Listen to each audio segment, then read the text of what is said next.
Today we discuss sixth lesson again, page number 67, short studies. The first phase, increasing the irrigation and building dams. First phase of irrigation and building dams. And that means agriculture is implemented.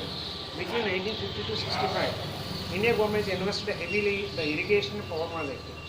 It was hoped to this would raise the crop production and solve the problem of the food shortage. Actually, on that time, Indian government has suffered a lot the food shortage, mostly depending on the America and Australia and Britain and other European countries for the import of the food grains. This situation was the very greatest problem to Indians. That's why a big dams they want to start constructed that irrigation and electricity generated like Bakranangal. It is constructed in the first phase of the first 5-year plan program at Himachal Pradesh, and Damodar Valley at West Bengal, Hirakud Dam in Odisha, Nagarjuna Sagar in Andhra Pradesh, Gandhi Sagar in Madhya Pradesh. So these type of construction of these dams, what are the purpose? When they started on these dams, Jawaharlal Nehru says is the modern temple of India. What are the modern temple of India here? Dams. Because they are provide the water facilities throughout irrigation and drinking water. At the same time, hydroelectricity means with the help of the water, generate the electricity. These three are at a time solved. And also a lot of land, that means lack of acres, maybe come to the two type crops per yearly, or some areas 3 crops in 1 year. These means the great India has to economically develop. At the same time, employment is increased, food shortage also solved. At the same time, excess food grains are exported to foreign countries. Like that, they get foreign currency to develop the nation. All these problems solved by only construction of the big dams. That's why Jawaharlal Nehru, the first 5-year plan program when he introduced it, he started giving the first priority for agricultural. The first priority to agricultural, the purpose also construct of only dams, provide of the irrigation water. The area under the cultivation of the irrigation both went up and crop production increased. During this phase, government promoted the formation of the farmers cooperation, which one is cooperatives, and also appoint the agricultural extensions officers, which will provide the technical support for the farmers. That's why we can observe that today cooperative societies, these are also formed on the time. What are the purpose? These are made to give the subsidy systems are introduced for borers, for the seeds. At the same time, second phase when they started 1966 to 69, HYV, that means high yielding varieties are also introduced for the more crops, for the more production. A variety of the intensive, especially for small farmers, are taken to mandal or block level through the community development programs. Despite these development, food shortage continued 1962-65. India faced 2 wars. One war is government, a lot of money expending in the wars, and also 1965 to 66 they met a little rain, which one declared the drought year. That means rain failure that year. 65 to 60 rains are failures. So little bit rains only rained. These are most food shortage are occurred. This led to decline the production of the food grains and forced the government to import the food grains. So the situation of the depending on the other countries for the food, the requirement of the worried of the Indian leaders, the Indian government began to change the policies towards to the agricultural. Its name is called Green Revolution.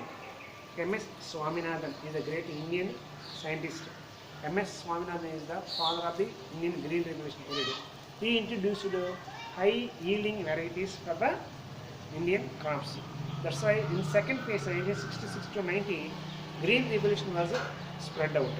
The government introduced a new kind of seeds in Indian soils, which will invent with the various agricultural research institutions in India from other countries. These make the second phase agricultural development by the high yielding varieties. It is known as called, that is Green Revolution. Which one is the mostly use the chemical fertilizers, machineries, such as tractors, and other beside irrigation facilities such as borewells.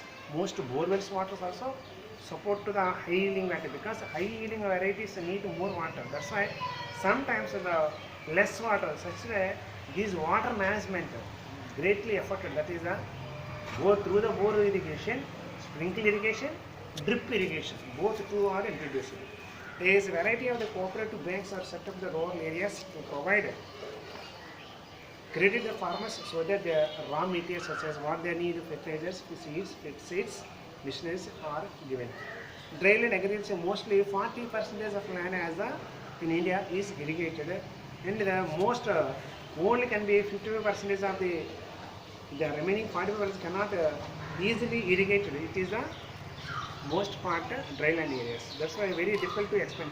That's why mostly so only the rainfalls only they are depending. They are the drylands in our country. They are almost 45% of land is there. Some of the main crops grown these are areas jowar, bajra, groundnut, ragi, cotton, soybean, flour and grams are cultivated through the rainfed. Dryland areas mostly suitable for the certain crops. For example, 84% of the pulses grown in the entire country through the dryland only, because these areas are suitable. Climate also suitable for them. However, production of the pulses not increase. These are becoming more and more expensive because expenditure is depending on the people are more on the land. That is the problem. So what should we have to be done? Increase the production of drylands such as HYV, high yielding HYV, high yielding varieties are irrigated in the lands. Dryland farming poses different challenges. That's why conserving the rainforest areas. This is the first step. There are also several ways the people who can stop the rainwater quickly running off so that it soak the ground, recharge the groundwater, and the part of borers. They then wash the development of the programs. Which one is a afforestation, burning, building check dams, tank, like this. So many water storage systems are introduced in the dryland areas. Farmers grows like gram, jowar, flour, ragi, soybean, groundnut, cotton seed need not to supported. Also need the support. They may need new varieties seeds available for the different reasons like such as the best way growing the maximum crops of the support of prices of the HIVs. Okay. The effect of green revolution, what we can understanding from the HIV large part of the country, newer crops has to be the significant increase the crop production in our country, became the self-sufficient of the production in India. So we can see the bar diagrams decade by decade, most part of food grain are increased.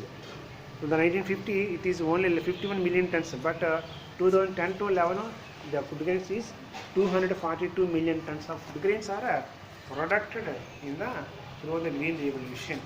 So however, we can understand it more than it is increased to 220 lakh of tons are increased, but 1/10 of total food grains produced in India throughout the green revolution helped the farmers to produce high yielding food grains and non-food grains in the same plant of the land they had what they had. There was no major increase of land used to cultivation in the 1960s. A farmer able to produce the average 287 kilograms of food grains means 28 bags. But it is increased, the farmer today, the same farmer able to produce 800 kilograms means almost 80 bags. You cannot understand increase. So however, environmental effects are throughout of green revolution because increased green revolution, several environmental problem imbalances are maintained earlier. The first production not only from Punjab, Haryana, and a part of Uttar Pradesh, some of the environmental problems are these farms shifted to cultivation maybe rice, wheat, which one is require plenty of water are there. Okay, now water problems you can see. So these part tomorrow we are remaining part will be explained for you. Thank you.